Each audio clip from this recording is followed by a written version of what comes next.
Hello and welcome to this 49th episode in my series titled Questioning Woke Psychotherapy.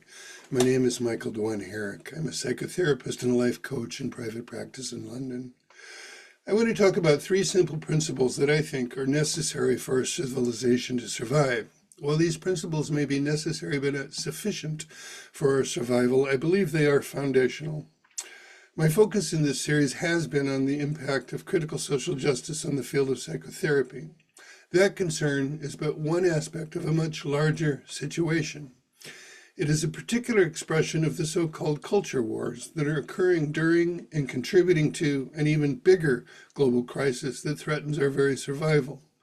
This has also been called the meta-crisis, which spans multiple domains such as the environment, economy, society, politics, and culture. What I'm about to say could be applied simply to the survival of psychotherapy, but I believe these three principles are generalizable to this broader, precarious moment in history where we find ourselves.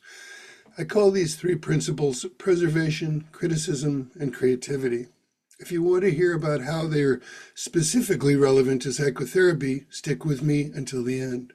Before exploring these principles and the dynamic tension between them, I want to briefly situate and root what I'm about to say within an historic and philosophical context. I see these three principles as providing a way to understand and bring together pre-modern, modern, and postmodern worldviews. In this sense, they roughly align with a meta-modern view. This means that they embrace and integrate perennial philosophy, the modern Enlightenment and scientific revolution, as well as the deconstructionist views of postmodernism, which is also the broad embrace of metamodernism. Furthermore, these three principles might be seen as a triadic dialectic per Hegel's dialectics. In this case, three elements are being synthesized instead of just a thesis and an antithesis. Maybe this suggests a new term, trialectics. Hegel himself acknowledged that there can be more than just a thesis and an antithesis contributing to a synthesis. As well, Charles Sanders Peirce, via semiotics, suggested that understanding is the synthesis of three things: the sign, the object, and the interpretant. The sign is what symbolically or otherwise represents an object, and the interpretant refers to the image that appears in the mind of the person interpreting the sign. In systems theory, especially in the context of cybernetics and complex adaptive systems, multiple components interact to create emergent properties. These emergent properties can be considered as the synthesized result of interactions among three or more elements. There are other examples, but I just want to be clear that I haven't invented the synthesis wheel here. Now let me be clear about what I mean by preservation, criticism, and creativity. Preservation means remembering, preserving, and protecting whatever has value. This could be anything that happened from the dawn of humanity to a minute ago. It includes anything that helps us understand ourselves and the world around us, as well as whatever means have been invented for navigating our lives together. A preservationist might be considered a conservative or a traditionalist. Without preservation, culture would not be passed on to the next generation and could not exist. Criticism means examining our knowledge, understanding, cultural artifacts, technology, and ways of living for errors, dangers, and insufficiencies. It asks, is this really true? How do I know it's true? What is the consequence for believing and acting on this knowledge? Are we sure the consequences are desirable for all? How are these human-made things helpful? Are they dangerous? It brings skepticism to received wisdom, as well as to new proposals for what is true and what we ought to do about it. In other words, it criticizes preservationists and creatives. Modernists are critical of pre-modernists, and postmodernists are critical of modernists, and metamodernists are critical of the whole lot, while also willing to preserve anything of value contributed by anyone at any time. Creativity means the production of novelty, the making of new things, whether they be works of art, technological advances, proposed social orders or utopias, new philosophies, new ways to cook asparagus, or anything that hasn't been thought or done or made before. Artists, innovators, inventors, scientists, engineers, philosophers, utopian visionaries, and cultural creatives all contribute from this principle. They reach beyond what has been preserved, breaking conventional rules and process, and they dare to defy the critics.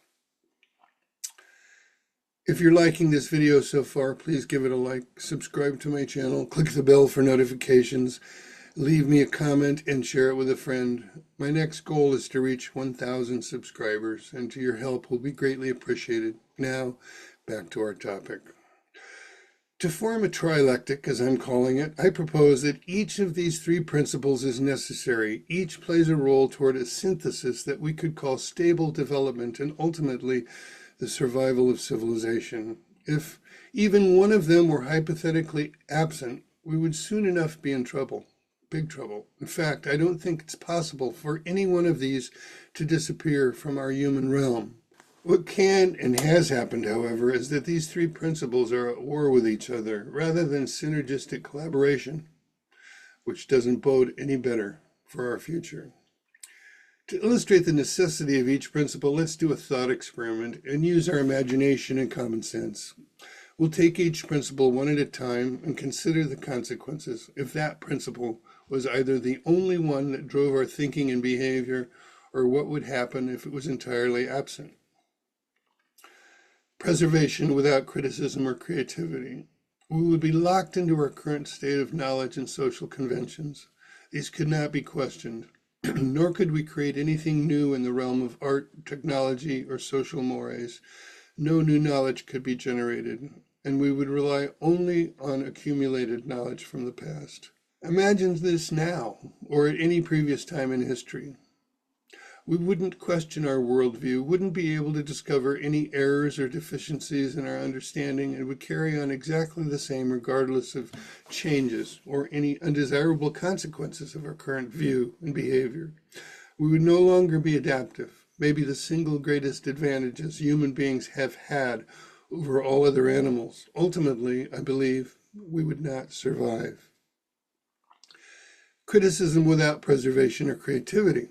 Knowledge and praxis, or how-to knowledge, would be deconstructed and dissolve in our minds as quickly as it appeared. Each generation, nay, each person, would have to start from scratch with no cultural inheritance to rely upon and no new ideas that would persist without someone to preserve and pass them along. Thousands of years of our ancestors' struggles to develop the means for survival and create social cohesion and cooperation and leave their legacy would all be rejected, lost, like soup poured onto the bottom of an overturned bowl. Without preserving our means for survival, whether these means be old or new, we wouldn't survive. Creativity without preservation or criticism. The human world would be awash in novelty. With no preservation of past innovations, new things would have no root, and there would be nothing to give any coherence or meaning to them. There would be no aesthetic or moral reference points for making sense of anything as better or worse, or even as new.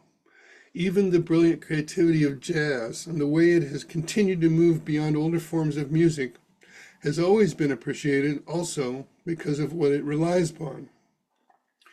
It is meaningful and enjoyed precisely because its departure is recognized. Such would not be possible had nothing ever been preserved. Without criticism that asks, what is the value and meaning of this new thing? We would have no way to appreciate or know what to do with it. We would not ask, what is its aesthetic, moral, or practical value? Creativity without preservation or criticism is just a gushing sewer pipe. Even if something good comes through, it won't be recognized without criticism, nor preserved. It will be washed away and lost without preservation. Again, it's hard to imagine surviving such a state of affairs. I propose that each of these three principles has value by virtue of its contribution to the flourishing of life and the promotion of social harmony. This suggests a fourth implicit principle, which is basically life is good. For human beings, that means civilization. Currently, it seems we're all caught in the crossfire of warring camps that have taken up residence in one or the other of these three principles, or maybe you find yourself on one side or the other and exchanging volleys with your enemies. In a sense, it's understandable. These three principles seem, on the surface at least, to be antagonistic to each other. Our political systems are set up and operate like zero-sum contests between conservatives and progressives. We pick a team or a tribe, identify with its ideology and its agenda, see the other as our enemy, and cast our vote accordingly. If we're really worked up about it, we make placards and effigies and march in the street. We take pride in the righteousness of our cause and hope to be seen as virtuous by our peers. Yet, preservationists would have nothing to preserve if nothing new had ever been created worth preserving. And we wouldn't have decided it was worth preserving if it hadn't in some way passed through a critical social sieve. Critics would have nothing to criticize if nothing had been preserved and nothing new was created. Then critics would simply have no reason to exist. There would be no meaning to creativity if there was nothing old that had survived. By what reference point or measure would it be deemed novel or creative? With just a little help from postmodern thinking, the interdependence of these three principles can be recognized in terms of binary oppositions, per Derrida's deconstructionist approach, or in this case, we might say trinary opposition. But as I have said elsewhere, this doesn't mean that these terms are meaningless. It means they imply and need each other. It means they form a potent trinity. Maybe you are wondering what this all has to do with the woke and the anti-woke. I see the woke, as informed by postmodernism and critical social justice ideology, to be primarily in the criticism camp. They love to deconstruct social constructs, point out every possible form of oppression and microaggression, go after every idea or founding father of Western civilization, see Western history as one long, bloody path of colonization based on white supremacy, and seem to think that tearing it all down and burning it will result in a glorious liberation. They are not known for their creative contributions. Meanwhile, the anti-woke tend to be preservationists. They see Western ideas and institutions as holding values that deserve to be protected and preserved. Many are politically and culturally conservative. Some are based in religious beliefs and scripture. Often, however, the anti-woke are old-school liberals who have a wider embrace and acceptance for personal lifestyle choices than more religiously oriented conservatives. Liberals, it seems to me, also tend to be more open to creative new ideas, art forms, inventions, and social possibilities. They're concerned with social justice and appreciate a good critique of society, but also believe we've inherited vitally important perspectives and concerns and values, not despite our history, but because of it. I believe that if a modern perspective is to grow, and if the three principles I have suggested are to form a potent transformative trialectic, it will emerge from the old school liberals and not from a more staunch conservative or preservationist position. That is why it seems so ironic to me that these same people, these liberals, are so often characterized as far right. Before moving on to talk about psychotherapy, I think it's important to point out that civilization is only sustained by the rest of the non-human living world of which we are a part. Preservation, criticism, and creativity, therefore, by necessity, must address the biosphere and not just the ambitions of human civilization to flourish. We must preserve nature and the human wisdom traditions and ecological sciences that understand this. We must be able to criticize received knowledge and practices that fail to recognize this, while not allowing criticism to erode hard-won knowledge that is vital for the protection of life. We must have new solutions, new technologies, new ways of living that honor and protect life and replace old modes that do not. We will need to preserve these new ways while also being critical of innovations that pose risks to life, violate ethical principles, or compromise the quality of our humanity, whether that be old or new sources of energy, industrial agriculture, biotechnology and genetic engineering, or artificial intelligence. As promised at the beginning, let's now finally narrow down and just consider psychotherapy in terms of the three principles of preservation, criticism, and creativity. At this point in time, we have well over 100 years of theory and practice recorded in the canons of psychotherapeutic literature. If we consider pre-modern wisdom and shamanic traditions, we have an even greater reservoir to draw from. From psychoanalytic and psychodynamic theory to behavioralism, from humanistic, including existential and person-centered, to attachment theory, from solution-focused to the many forms of cognitive behavioral therapy, to family systems therapy, to body-oriented therapy, to relational therapy, to trauma-informed therapy and EMDR, and so on.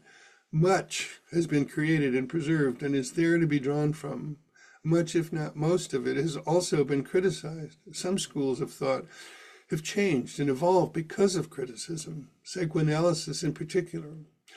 And there seems to be no end of new innovations in how psychotherapy might be done. Currently, there are estimated to be over 400 different kinds of psychotherapy.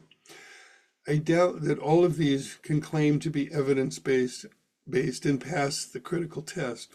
It's great that there is so much to draw from, and we also need to critically evaluate what is on offer, as undoubtedly many approaches are not effective and some may even cause harm.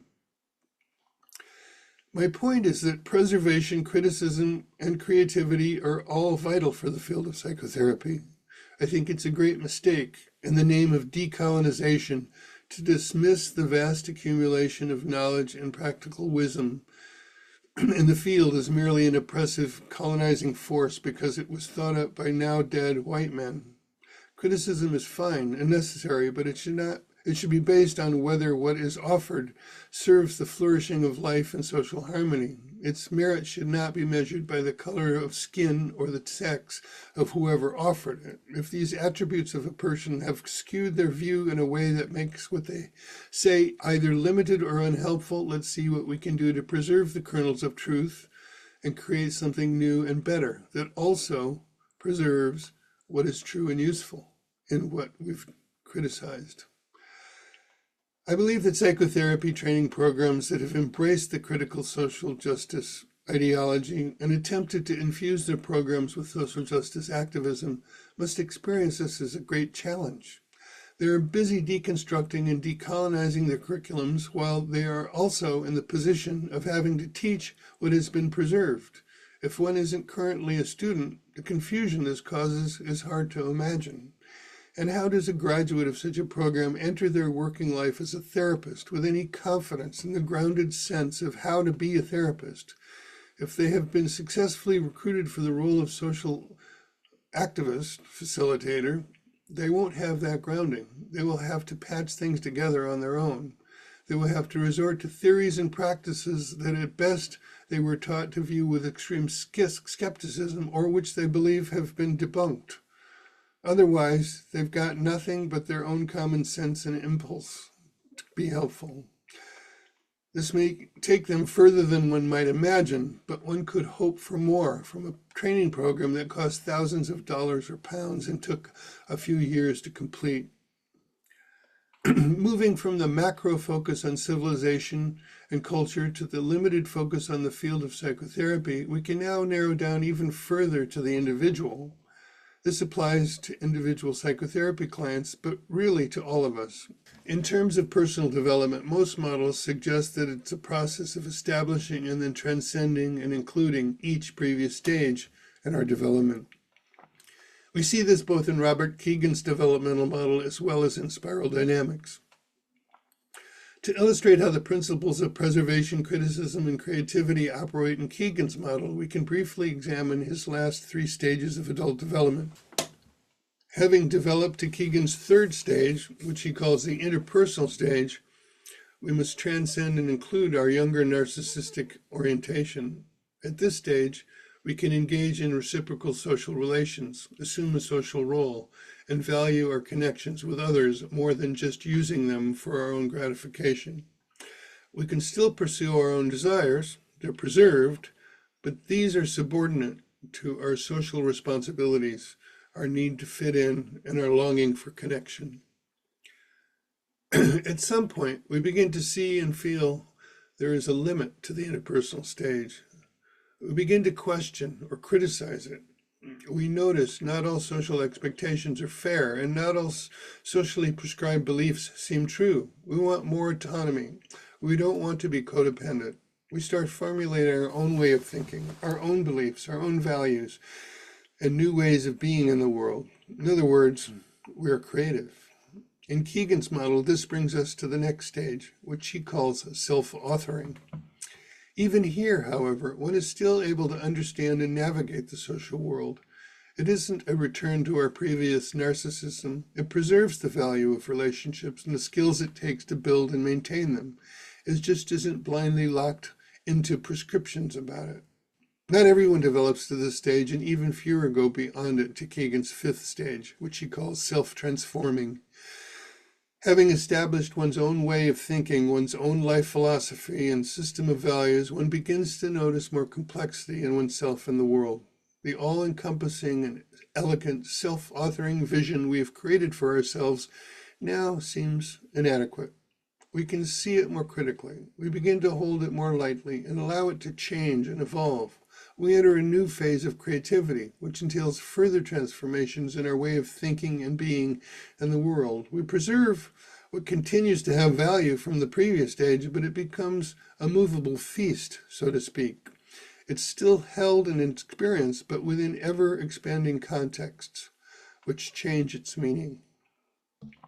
If we do the same thought experiment we did earlier, but this time apply it at the level of an individual rather than at the cultural level, we can imagine things not going so well for someone who lives just one or the other of these three principles. Focused only on preservation, a person would become quite rigid and maladaptive.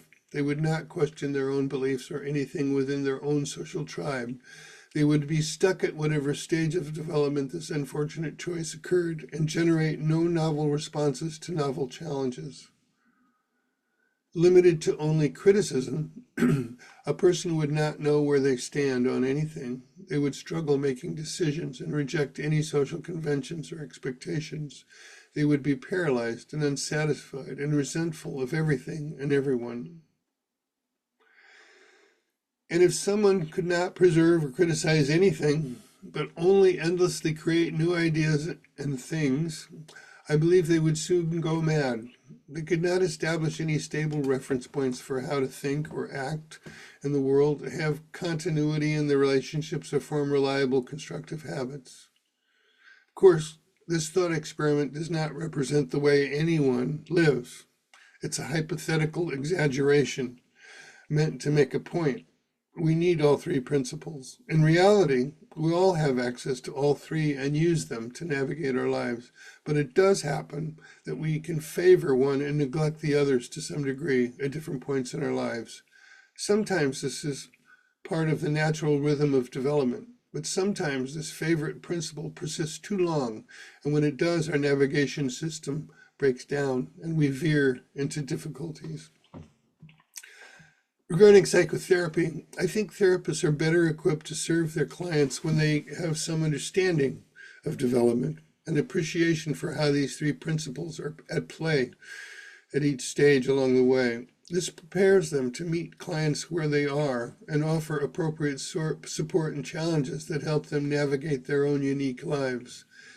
People seek therapy because they are suffering psychologically, and they expect and deserve to receive at least competent care from therapists. If we refuse to preserve the knowledge and wisdom that has been carefully cultivated over time in the field, we will not be well equipped to offer this.